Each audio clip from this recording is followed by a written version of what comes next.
Welcome to the Serendipitous Rebel podcast. I'm Wendy. And I'm Crystal. This podcast is for the adventure-loving, purpose-driven, action-minded, authentic, and rebellious entrepreneurs. Just like us.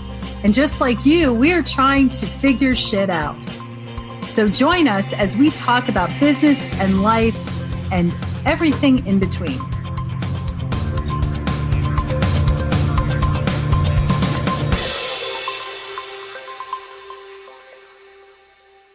Hey everyone, welcome back to the Serendipitous Rebel podcast.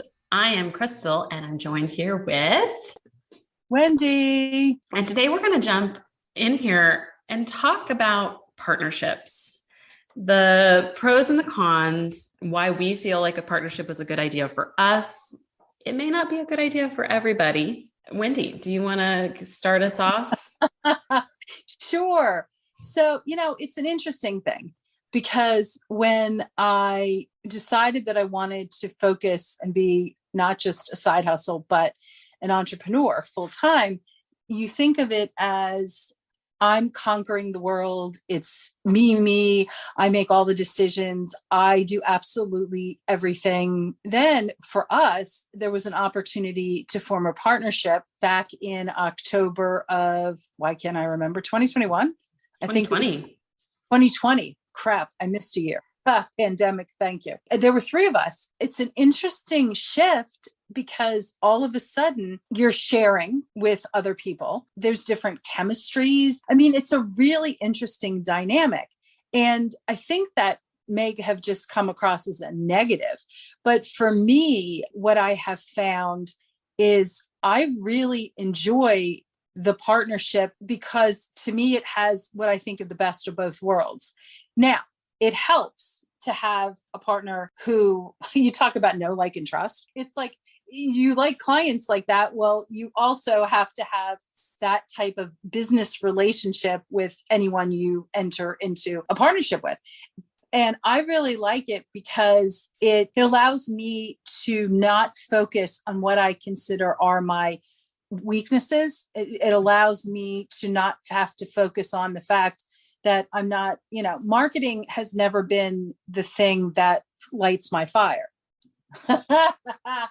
It allows me to focus on content that I love or the elements of mindset and coaching that I love. I think what I'm trying to say there is that partnerships are really amazing opportunities. They have to be well matched. And one of the things that makes it well matched, and then I'll stop talking, is that you play to your strengths. Mm-hmm. Don't try to have the same weaknesses that somehow become exacerbated. And I think about that in terms of what am I trying to say? It's like four marketers getting together who are all about creation, but not really implementation is not necessarily the best way to go. Crystal, what do you think? I agree. I think that if you're going to enter into a partnership with somebody, it needs to be more than I just like this person. There needs to be a big conversation about, do you have shared values? What are your skill sets? What are my skill sets? How can we complement each other? And how can you do it in such a way so that when you enter in the partnership, there's not a power struggle constantly? I think that it is an interesting dynamic. And I know I certainly felt it when we went into our first partnership agreement. We had a third partner. I think we all had growing pains in the beginnings of that because we were so used to working in a silo that it became hard to share the responsibility and share the load and share the decision-making process. It had to be now a discussion. If you're matched well with the right person, that discussion should lead to better, bigger ideas. It should be able to build off of each other. You should be able to complement that. I really feel that with Serendipitous Rebel, with you and I. You should be able to come to the table with an idea or an opinion or a thought, and it should be discussed and built upon. I think at the point that it becomes a debate and a power struggle, that's when you're in bad territory, because I think a lot of people think, I don't want to work alone, so I'm going to find a partner. That's definitely was part of it for me. I know when I first entered a partnership, I don't work well solo. I like the accountability of a team. I like working with a team. I like the collaboration. I like the synergy. of all of it. But walking into a business partnership is kind of like walking into a marriage. There's a legal agreement. There should be anyway. You should have an operating agreement. You need to talk with a lawyer. There's a combination of finances. There's a combination of skill sets and everything else. When it goes south, it is like going through a divorce. Yeah. It's not pretty. It's not fun. And Yeah. it's expensive. Yeah. Oh, yeah. And it's interesting because we're like in a second marriage. Oh, we are. We're totally in a second marriage. Is you really learn, you're supposed to learn. So I think here we're trying to share what we learned and what we have then been able to adapt. And the thing is, and it's no fault of anyone's, when you first enter into a partnership, there are growing pains, as you said, and the growing pains there's ways to make them less severe or less painful, but nonetheless, you still really have to go through that. And again, it's like a marriage. And I think that the thing is, it's so important to set up systems, to set up processes, to make sure there's buy-in. And we talk about this, that while marketing interests me, I don't necessarily get involved. And, if you have if there's a question, like I want to know the high overview. And I think, and then when it comes, as we were talking before we recorded, when it comes to things like, setting up the program for a coaching client, that's more my bailiwick. That's my, what is the word I'm trying to say? Those are my strengths. So it doesn't necessarily make sense, though I think one of the things that's so important is being open to new perspectives, being open to conversation, not in any critical way, just having that type of rapport. Hey, I think we might want to try this, or hey, have we thought about that? I think those are the moments that are so well, and it's like that way, like when you're, it's like going to a retreat or something, mm-hmm. and have those sidebar conversations that really is where the magic happens. And I think that that's the same way with partnerships. Oh, the other thing that really crossed my mind is not really along those lines, but work-life balance. When I think about something that is so important, and a lot of people think, oh, well, I don't want a partner. I don't want to share. Okay, well, then that's, that's it's like, okay, you do, you share the good, you share the bad, you mm-hmm. share. One of the things that we hear so much is I spin my wheels. I spend so much time. I'm always, I have that cell phone glued to my hand, even when I'm with my kids or my partner or whatever. And, or I don't have time for friends. I'm just so all consumed. It's different when we actually have set hours. Mm-hmm. We do have, I think, set hours that, we're available to even, and it's like co-working. Mm-hmm. Sorry, I feel like I'm talking too much. So I will stop now. You're not even coming close to talking too much. Because and I think that if you're going to go into a partnership with somebody, you need to have a shared vision of that work-life balance as well. Because what I love about Wendy and I is that both of us have very similar, if not the same, priorities and expectations in our lives right now about what this business looks like. And so when we came together, we were both very upfront about how many hours do we want to put into this? Mm-hmm. How much money do we want to make out of this? Mm-hmm. Realistically, what is that going to take? And what do we need to do to get there? What is interesting is because when you start the conversation from that's what leads into, okay, well, then this is what the business model should look like. This is what our pricing should look like. This is how many clients we can take on. Because I think a lot of people start from that front end. I want to make this much money. Mm-hmm. Well, okay, but that it becomes in conflict later on with the hours we want to put in, with right. the price point that we're charging for things. And so starting that conversation there and then working it backwards, it was an intensive thing. Before the operating agreement was signed for Serendipitous Rebel, Wendy and I did an entire Saturday, I think it was. Oh, we did, yes. We did an entire Saturday session of, okay, what do you want? What do I want? What are your values here? What are my values here?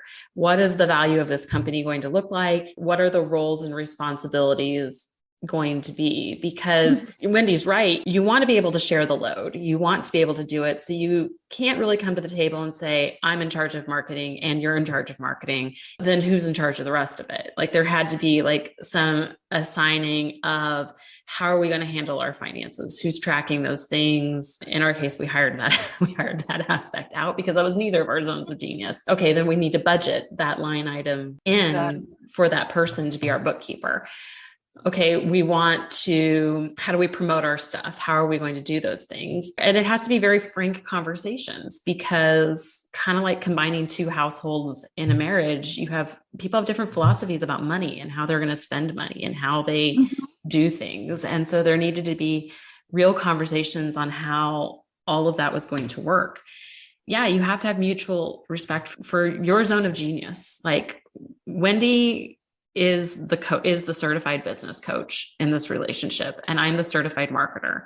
When it comes to our coaching program, when we brought on our first client, it was funny because I think at one point she asked, okay, we both kind of asked, how should this go? And we started talking about it. And at one point I had to say, well, actually, that's your thing. I shouldn't have input in that. I should just keep my mouth shut. And I mean, it is not to say that I can't ask questions like you say and come back and go, okay, have we thought about this? Or maybe we should add this in here. But the overarching strategy of it, the overarching plan, that starts with Wendy. Same with a sales page for me. I start with the sales page. I start with the marketing plan. I start with the marketing strategy. Now, Wendy goes back and proofs it, and we look at the final copy together and we add things together, but that's when the collaboration comes in. Mm-hmm. For jumping off points, we both know where our roles are. And I think that's really beneficial. And at the end of the day, if we disagree on something, which we've not really disagreed on. No, we haven't much. But if we look at things and say, I really don't like that, or, ooh, I'd like to work that differently. One, I feel very comfortable to say, there was a LinkedIn post that went out this week and I was like, I just don't think I'm crazy about that. And Wendy's like, yeah, me neither. So together we can rewrite that and rework it together. But that's a beautiful thing to be able to do at the end of the day. Yes. Because it does make it better. And that's the whole point of a collaborative environment. Well, exactly. One of the things that they always say is a con for a partnership would be like the emotional side of it. I think it goes back to the basic mindset of we're open to learn, we're open to explore, we're open to expand. With that means that we don't get defensive.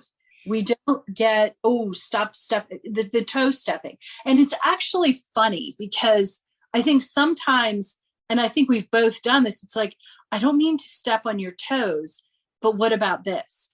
Mm-hmm. And I think the very fact that we say that up front is, I think, terrific because it's like we acknowledge and appreciate the strengths of the other person. And at the same time, we're like, well, we might have a suggestion. Or what do again, it's like, what do you think of this? I think that, well, we're lucky.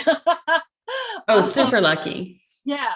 And I think that it's something that others should definitely think about and take into consideration. And it can also be mother-daughter, father-son. I mean, there's so many different partnership opportunities that people can explore as long as there's an understanding of how each other are. And we have taken values assessments and strengths assessments.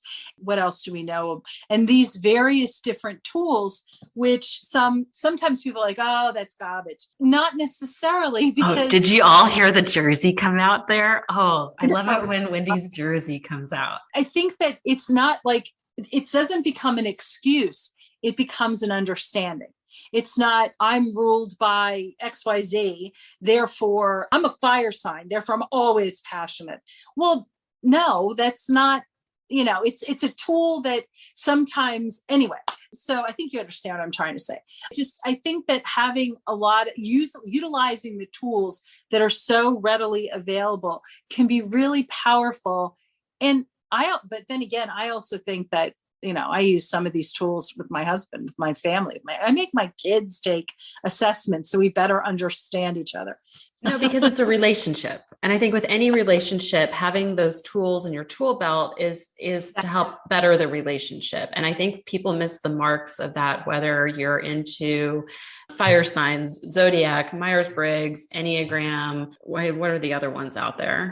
Love languages. Oh yeah. Then there's the values in action, strengths assessment. It's not Pathfinder, strengths, Clifton Strengths.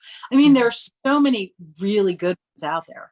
Yeah. And the whole point of those assessments is not to label yourself and I am this, and therefore everybody must adapt to me. It's to have an understanding of this is my starting point and this is your starting point. And now we're going to have to work in growth to meet each other part of way. And Wendy and I've done a lot of those assessments. I know we're going to do a Wheel of Life when we get together at our company retreat. And which I don't know if it's going to be before or after this podcast airs, but I know we have an intention to do that assessment together. We're going to revisit values because it's been 6 months and we always think it's a good point. Yeah. It's a good. Oh, sorry. I said, and vision. Oh, vision statement. I think that was mainly I think that's what I meant to say, but we're going to reevaluate those things and take a look at those things because I think it's important as a company to make sure that what it is that you're on the same page as a partner too, because in your mind and your business, you do a lot of pivots, especially new businesses. I feel like in the first year, you're in a test and you're in a testing mode and you're kind of working things out and you're working things through. This works, this doesn't work. And so revisiting those on a frequent basis to make sure you're on the same page, you're still working from the same playbook is really important. But it's a relationship. At the end of the day, our relationship is more important than the business. And it's why the business stays successful because we still maintain respect for each other. We're not afraid to call each other out and say, hey, why are you doing this? Yep. Hey, what's going on here? Yeah. And did you bite off more than you could chew? Yes, exactly. No, never. Yeah. I would never do that. But that's exactly it. And it's putting a value on a relationship over the business. It's interesting. And I don't know how much study has been done on this. And this may be a really controversial thing to say, but I have a sense that females by nature, we value relationships more than, say, profit. I think we've talked about for our, we're at different seasons of our lives, but those seasons are parallel enough. They're very parallel. We both want to take August off. We both want to take December off. Hello. But those things, they factor in to how we operate over profit. I strongly would suggest that people at least explore that as an option. I did a class through the Wharton School of Business, and one of the components of it was how do you find partners? How do you find? Yeah. One of the best ways is to get involved online in other in groups, in the entrepreneurial groups that are online, and start seeing and even asking questions and try to see, who do you mesh with? Maybe I should put this out there that at some point I would love to do some sort of a live event that digs into partnerships. Mm-hmm. I think really cool. I could spend time, which you would not want me to do, trying to imagine where we would go. Ooh. Yeah, that's what I'll be hearing on Voxer over the next couple of days, guys, just so you know. Where are we going to have our partnership retreat? Yeah, because and I think it's important too when you're looking for the partner. It's like dating. Yes. You have to kind of do some collaborative projects with them first. Exactly. Do they meet deadlines? I mean, like if there's clashing and issues in a simple joint venture collaboration, chances are partnership not going to go much better. It's kind of like if you date a guy and there's kind of a jerk to the waiter on the first date, it's really only going to go downhill from there.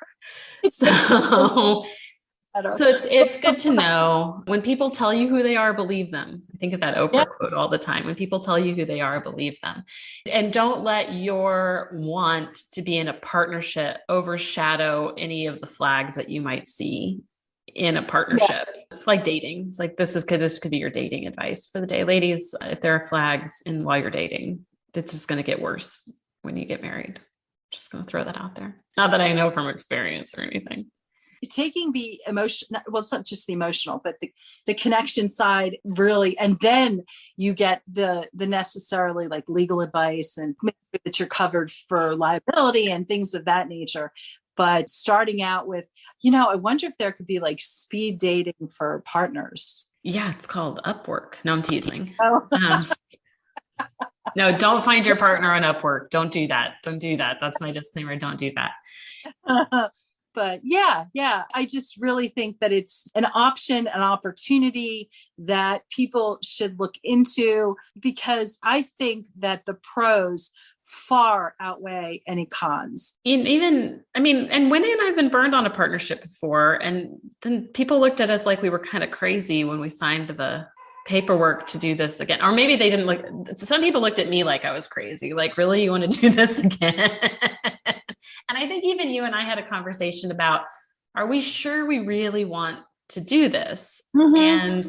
And for us, it was kind of an overwhelming yes, for a lot of different reasons. But I think that when I think about partnerships, it's interesting. Like yesterday, I got invited to go to Chicago for 3 days with other entrepreneurs. They wanted to do a co-working session. And then they also wanted to see how it was we could help each other's offers, which I haven't even told you about that yet.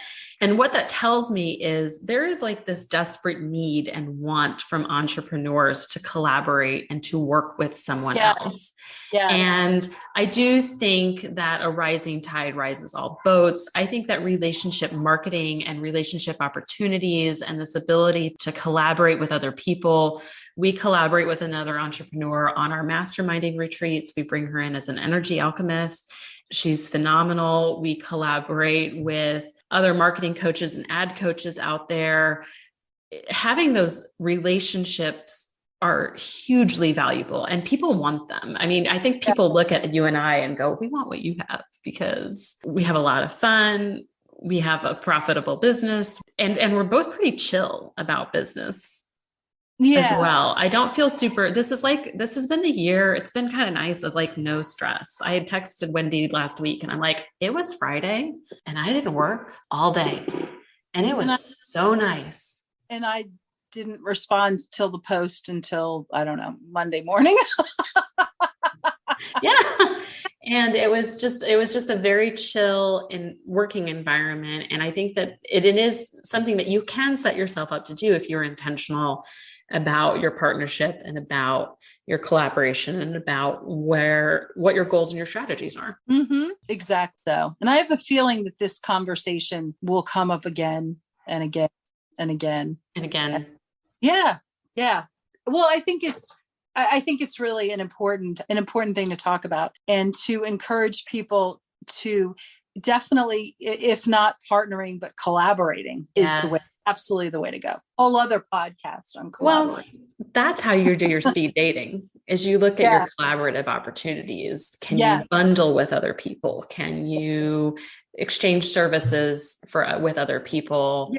To help them out? There's so many cool opportunities. What popped into my mind is the whole concept of a Dream 100 list. I have used super successfully, and it's just coming up with a list of 100 people that in some way you want to collaborate, you want in your world, and it could be different areas, and they're complementary areas. And anyone from, I want Brene Brown to be my friend, to, hey, Crystal, you were on my Dream 100 list before we were business partners. That is something I really encourage. And again, that probably could be a totally different podcast.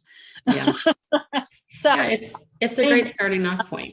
Thank you all for joining us. And if you have questions about partnership, be sure to post them in our Facebook group, Readable on the Go. If you're not part of that community, then you're going to want to jump in there because it's where you're going to find us having a lot of our conversations with other like-minded entrepreneurs, just like yourself. So if you'd like to continue the conversation, we will see you in there. Otherwise, until next week, bye. Bye. Thanks for listening. Be sure to subscribe and leave us a rating. But only if you liked it. Otherwise, just keep it to yourself. You can learn more about our upcoming masterminding opportunities on our website at serendipitousrebel.com. And if you have topics you'd like to hear about, be sure to submit them on our website or DM us on social media. Hey, see you next week. Bye. Bye.